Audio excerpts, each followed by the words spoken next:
This is my fourth video journal regarding my solid core journey. I have my notes here, and today's video will be about my experience and efforts. In terms of experience, I just wanted to share a little bit of history as well as happenings. In terms of history, I have down here in my notes just to share with you that I used to be a fitness instructor for a company called Figures and Fitness. During that time, I was an active participant in the class with my students. In other words, I was doing the workout along with them. I shared this with you, so as you go through this video journal, you'll have some understanding of why my knowledge base is what it is. I did that for years before I left, and it just stuck with me.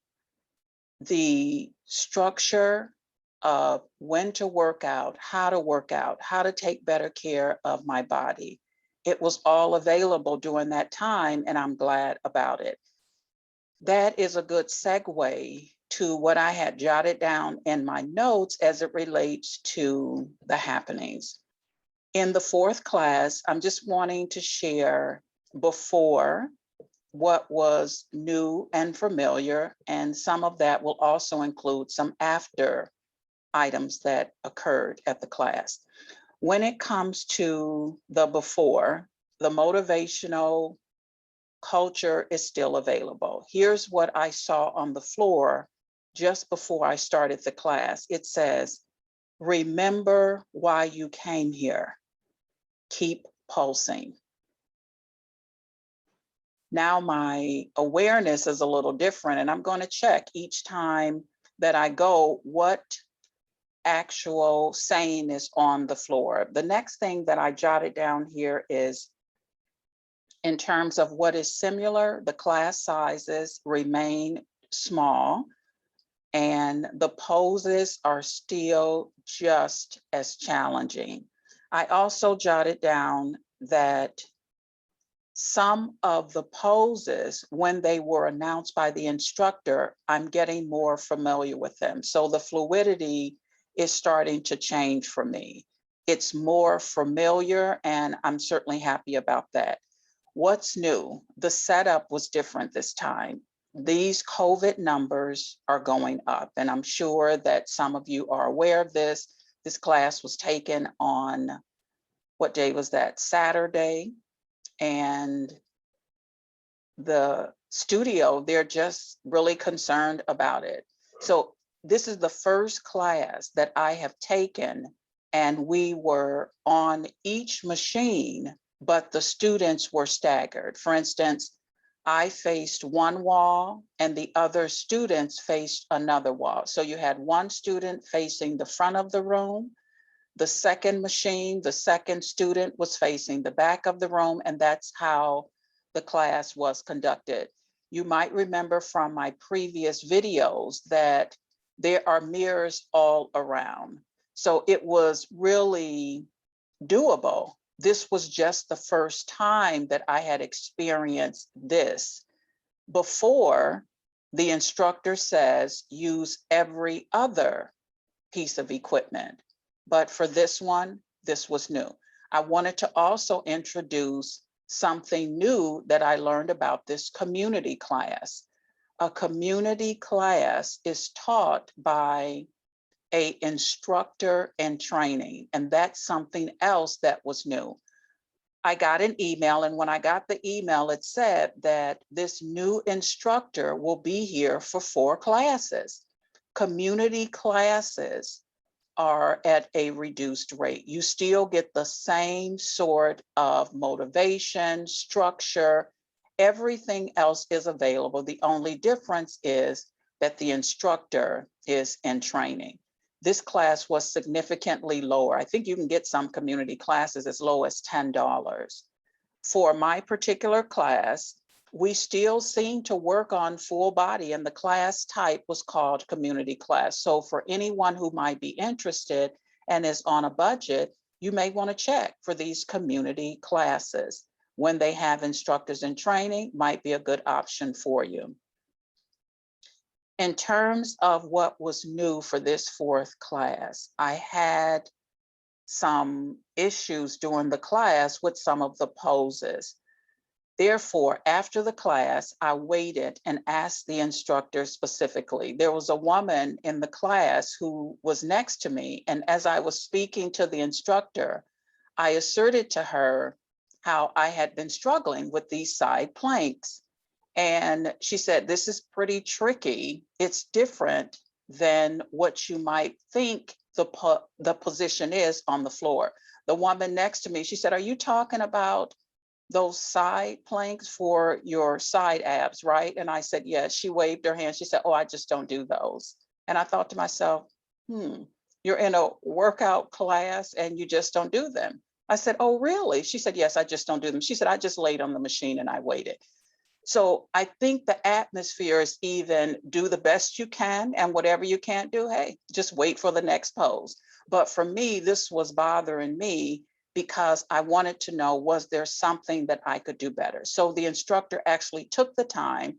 She went through the pose with me, and I said, I just don't think my obliques are strong enough. She commented, Valerie, I watched you doing class. You are strong. She said, you're just doing it wrong. She got on the machine, she showed me, and then she watched my position. She said, on a traditional side plank, it may be done that way on the floor, but when you're on this machine, this is the best way to do it. So I just mirrored that. I hope the next time that I go, that I will be able to do a little bit better with holding myself up and everything. Just from that instruction, I can see that moving forward, I should be able to do the pose. Now, whether or not I can hold it for the amount of time, that remains to be seen. But I was really happy to hear her say that you have strength. Your position is what needs to be fixed, rather than you thinking that your abdomens are weak. And in terms of what happened after the class, I noticed when someone said something funny and I chuckled, I had some muscle spasms. My abdomen really tightened up and I felt like a spasm, but it went away. I didn't think anything of it. And I remember from the last class, class number 3 it was, I remember leaving there feeling like a corset had been on my waist and tied as tight as it could possibly be. This time I was having muscle contractions after the class. When I got to my destination, I started to do whatever I generally would do after my regular routine. And I noticed that the muscle contractions were happening in various parts of my body. For instance, when I got to stand up, my quadriceps spazzed. And I thought, that's unique. Then when I was sleeping, I was awoke out of sleep and my ankle area had a muscle spasm so tight that there looked like there was a hole in my leg. That's just how tight this muscle spasm had happened for me. Now, I already know muscle spasms can be caused by a number of things. Dehydration could cause a person to have muscle spasms. Well, for me, I already know I drink more than enough water. I drink 1 gallon plus in one day. Muscle spasms can also happen when you have high intensity workouts. And I think that on the day of the class, which was yesterday, I came in and just started doing regular routine stuff. I did stretch, I ate and hydrated, everything that I said on the previous videos that I was going to do, I did do. But I think I overdid it. And my body, it just probably needed more rest. I'm going to touch bases with you later on in the week to tell you how this has fared during the week, but I can tell you these spasms were very intense. I have had muscle spasms before, but my recollection is this is the most intense that they have ever been. When I looked down, and it looked as if there was a hole in my leg. That muscle had spazzed so much that it was an indentation in my leg, and there was some redness around it as well. That's it for today. So now you have my experience. Oh, I did want to talk about efforts. I did say efforts. So here is why I wanted to just mention this.